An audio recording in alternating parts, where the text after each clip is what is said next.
नमस्कार, मैं हूं आलोक त्रिपाठी और आज हम बात करेंगे सुप्रसिद्ध लोक गायिका मालिनी अवस्थी जी से। मालिनी जी, आपका बहुत बहुत स्वागत है ईटीवी में। बहुत बहुत आभार। आपने लोक गायकी को एक नया मुकाम, एक नई पहचान दी है।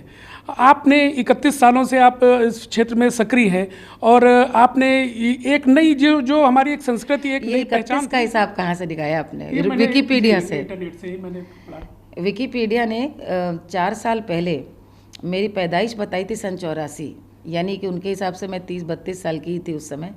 तो ये कई बार ऐसे, क्योंकि विकिपीडिया आपको पता है ना, लोग उसमें कंट्रीब्यूट करते हैं तो उसकी जानकारी बढ़ती है। मेरे विवाह को ही हो गए हैं 33-34 बरस। तो गायना तो मैं गा रही हूँ 5 बरस की थी तब से, और विवाह के पहले से ए ग्रेड आर्टिस्ट हूँ मैं, आकाशवाणी की, दूरदर्शन की। तो बहुत समय से गा रही हूँ और ये ईश्वर की कृपा है। आपने जो बात पहली पूछी कि लोक गायकी में कैसे आई, तो उसका बहुत बड़ा कारण है कि मेरा बचपन बीता है पूर्वांचल के ऐसे 2 इलाकों में जो जहाँ पे संस्कृति की खुशबू बहुत रोशन है। मिर्ज़ापुर में माँ विंध्यवासिनी की धरती है। मेरे पिताजी डॉक्टर और वहाँ 7 बरस पोस्टेड रहे। और दूसरा गोरखपुर, जहाँ पे 8 बरस फिर मैंने रही, वहीं सीखा, वहीं मेरी स्कूलिंग हुई। और दोनों ही क्षेत्र अपने ढंग से, ख़ासतौर पे गोरखपुर में जब तक मेरी एक चेतना आई, विवेक जागा, तब तक गोरखपुर में बहुत मीठी भोजपुरी और संगीत का इतना सुंदर गढ़, इतने अच्छे अच्छे विद्वान, हमारे उस्ताद शुजात हुसैन खां साहब, राहत अली खां साहब, एक से एक वहाँ पे लोक कलाकार, और आकाशवाणी भी वहाँ का बड़ा सक्रिय था। तो वो बस संस्कार गढ़ गए बचपन से। तो सीखा मैंने शास्त्रीय संगीत है आजीवन, लेकिन अभिव्यक्ति की राह मैंने लोक चुना, क्योंकि मुझे लोक से सुंदर कोई ऐसा मार्ग नहीं दिखता जिसमें भारत की और समाज की जो छवि मैंने देखी और पढ़ी है, अध्ययन किया है, संस्कृत विषय मेरा रहा है, उसको अभिव्यक्त करने के लिए लोकगीतों से सशक्त माध्यम मुझे कोई और नहीं लगता। दरअसल जो 31 वर्ष की जो बात मेरे ख्याल से आई, जो हम लोग मंच पे आपको देख रहे हैं, जब से एक आपकी एक अलग पहचान बनी है और एक नारी सशक्तिकरण का भी आप एक उदाहरण है। आपने एक अलग अपनी पहचान बनाई है। आप बड़े परिवार से हैं, आपका और भी बैकग्राउंड था, लेकिन आपने अपनी एक पहचान बनाई है। पूरे देश दुनिया में लोग आपको एक अच्छी लोक गायिका के तौर पे जानते हैं। और जो लोक संगीत हम लोग अपने घरों में अपनी माताओं बहनों से सुनते रहते थे, लेकिन उसको कोई एक अच्छा मंच नहीं मिला था, वो मंच आपने दिया। तो आप इससे संतुष्ट हैं या अभी इसमें कुछ और करना चाहती हैं? सबसे पहले तो मैं आप जैसे लोगों की धारणा को ही बदलना चाहती हूँ। आपने कहा बड़े परिवार से, बड़ा परिवार कौन होता है?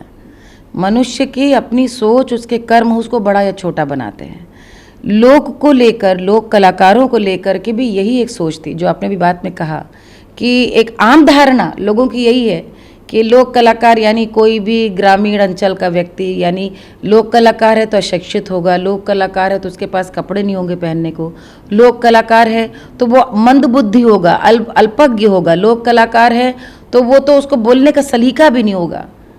यदि लोक साहित्य को पढ़ें, यदि भारत के लोकगीतों के संदर्भ में भारत को जानने की कोशिश करें, तो समझ में आएगा कि हम लोक कलाकार और हमारी जो लोक गीतों में जैसे विद्वान दिखते हैं, उनसे ज़्यादा बड़ा विद्वान कोई रहा ही नहीं।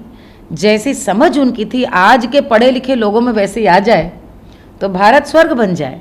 और वो प्रभु की कृपा रही कि जो अध्ययन मैंने किया उसका मैंने लाभ ये उठाया कि मैंने, जैसे आपको बताया कि संस्कृत मेरा विषय रहा, मैंने ग्रेजुएशन में यहाँ पे गोल्ड मेडल पाया यूनिवर्सिटी से, इंटरमीडिएट में मेरी यूपी में रैंक थी। लेकिन उस अध्ययन को करके मैंने, जो हमारे यहाँ कह सकते हैं कि जो अपभ्रंश में, जो हमारे यहाँ पे लोकगीतों में जो वाचिक परंपरा से गीत चले आ रहे थे, उनको पढ़ कर के, सुन के समझने की कोशिश की कि क्या कहने की कोशिश है। जैसे कि एक छोटा सा सामान्य देवी गीत है, मान लीजिए। अब उस देवी गीत में एक सामान्य बात है कि देवी की आराधना होनी चाहिए, देवी की प्रार्थना होनी चाहिए, भक्त देवी की प्रार्थना करी, नहीं।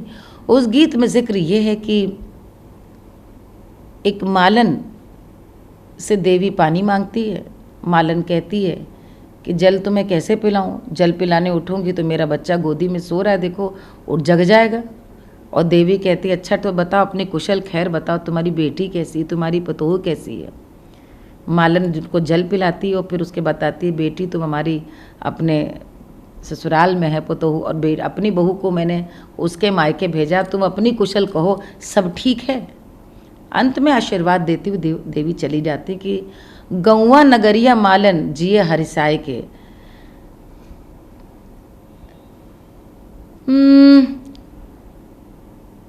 सोने के खटोलवा मालन लई का पन सुताई दना, गौवा नगरिया मालन जीवे तोरा हरी साई के।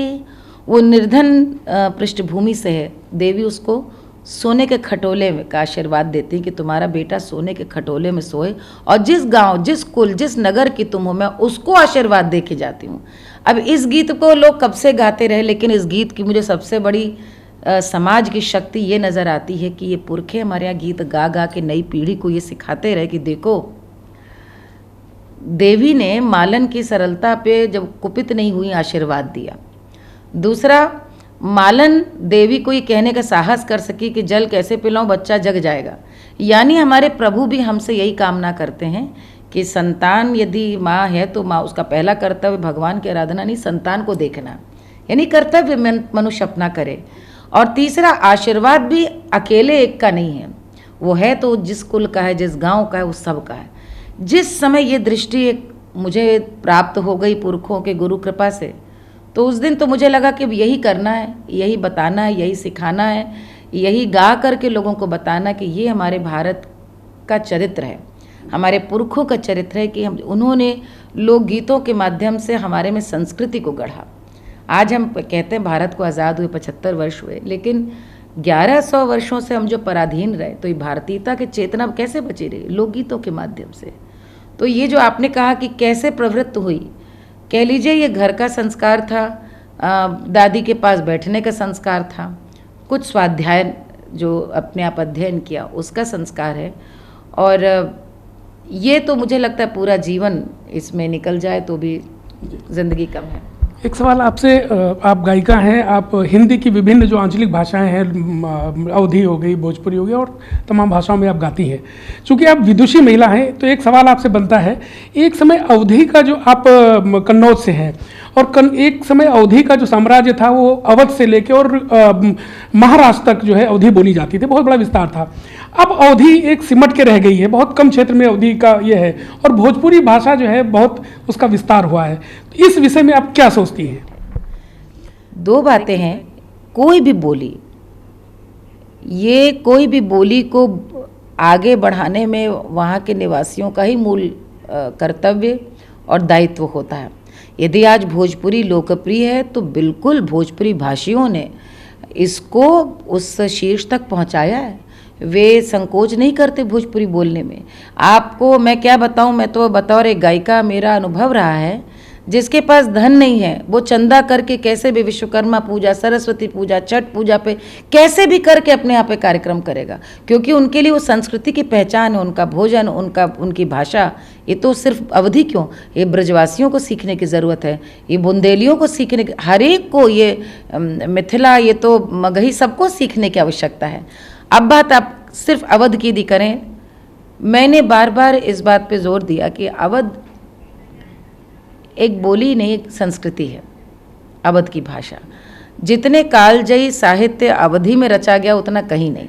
आपने कहा कन्नौज में मैं जन्मी, तो कन्नौज की जो भाषा है उसको कन्नौजी बोलते हैं। वहाँ पे थोड़ा सा ब्रिज का पुट आता है, उसको बोलते हैं ब्रजावधि, यानी कि थोड़ा थोड़ा ब्रिज। अब इटावा, मैनपुरी थोड़ा जाएंगे तो वही भाषा का पुट आता है।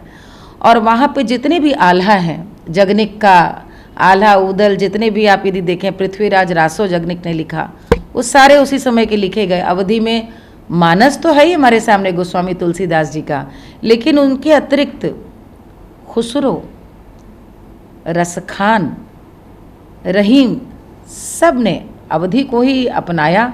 और अवधि धीरे धीरे, जो आज हम खड़ी बोली बोलते हैं, अवधि उस खड़ी बोली का पूरा अपना एक स्वरूप पाती चली गई।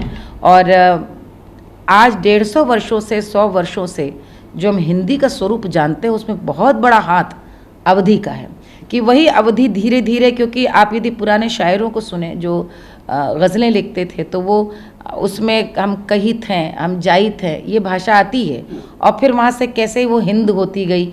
सबसे बड़ा उदाहरण उसका भारतेंदु हरिश्चंद्र जी हैं कि भारतेंदु जी को पहला माना जाता है और आप यदि उनकी कविताएं या उनकी वो पढ़ें तो वो अपभ्रंश से होती होती खड़ी बोली की तरफ आ रही हैं।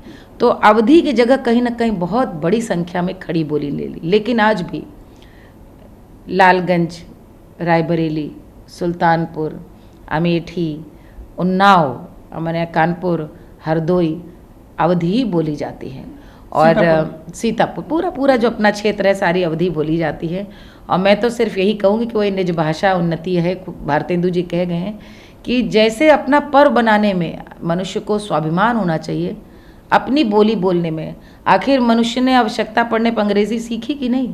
हमारे आपके बाप दादा ने ज़रूरत पड़ने पर फ़ारसी भी सीखी थी, क्योंकि वो एक ज़माने में काम सारा फ़ारसी में होता था, तो लोगों ने सीखा अपनी भाषा। देखिए, छोड़ना बहुत आसान है, नया सीखना बहुत कठिन।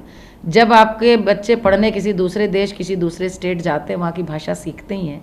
तो आप हिंदी, अंग्रेज़ी कुछ भी सीखें, लेकिन जिस बोली के हैं, जिस भाषा के हैं, वहाँ को ज़रूर जाने, क्योंकि बिना उस भाषा को जाने आप उस संस्कृति को नहीं समझ सकते। ये मेरा मानना है। तो बिल्कुल ये बात भोजपुरी भाषियों से सीखने योग्य है। भारतवर्ष की सारी बोली और संस्कृतियों के लिए कैसे सर माथे पे अपनी बोली को रखना चाहिए। जी, वैसे तो हिंदुस्तान के बारे में कहते ही हैं कि कोस कोस पर पानी और चार कोस पर बानी बदलती रहती है। तो आज मान लीजिए छठ का पर्व है नज़दीक, हम चाहेंगे कि हमारे दर्शकों के लिए एक छठ का गीत जरूर सुना दीजिए। बिल्कुल। केरवा के पात पे उगली न सूरज न तापे तूपे, कैली छठ के बरतिया हम तापे तूपे, कैली छठ के बरतिया हम तापे तूपे। व्रती से पूछा जाता है, व्रत किसके लिए कर रही हो? तोहरा से पूछली तेवाई रत वही तू केकरा लागी, अरे कैलू छठ के बरतिया तू केकरा लागी। हमरा तबाड़न स्वामी ऐसन स्वामी हम उनकर लागी, अरे कैली छठ के बरतिया हम उनकर लागी, कैली छठ के बरतिया हम उनकर लागी, कैली छठ के बरतिया हम आदित्य मल के लागी। बहुत सारे छठ के पारंपरिक गीत हैं जिनको सुन करके एकदम आहट और दस्तक आ जाती है। मैं एक पंक्ति सुना दे रही हूँ। केरवाजे फरेला गबद पे, उह पे सोगा मेंढराय, उह पे सोगा मेंढराय, मारी बोर सुगना धनुख पे, सुगा गिरे मुरझाए, सुगा गिरे मुरझाए। माली जी, हमसे बात करने के लिए बहुत बहुत धन्यवाद आपका। ये थी माली अवस्थी जी जो अपने विषय में बता रही थी, जिन्होंने हमको छठ पे एक गीत सुनाया। ईटीवी से आलोक त्रिपाठी, लखनऊ।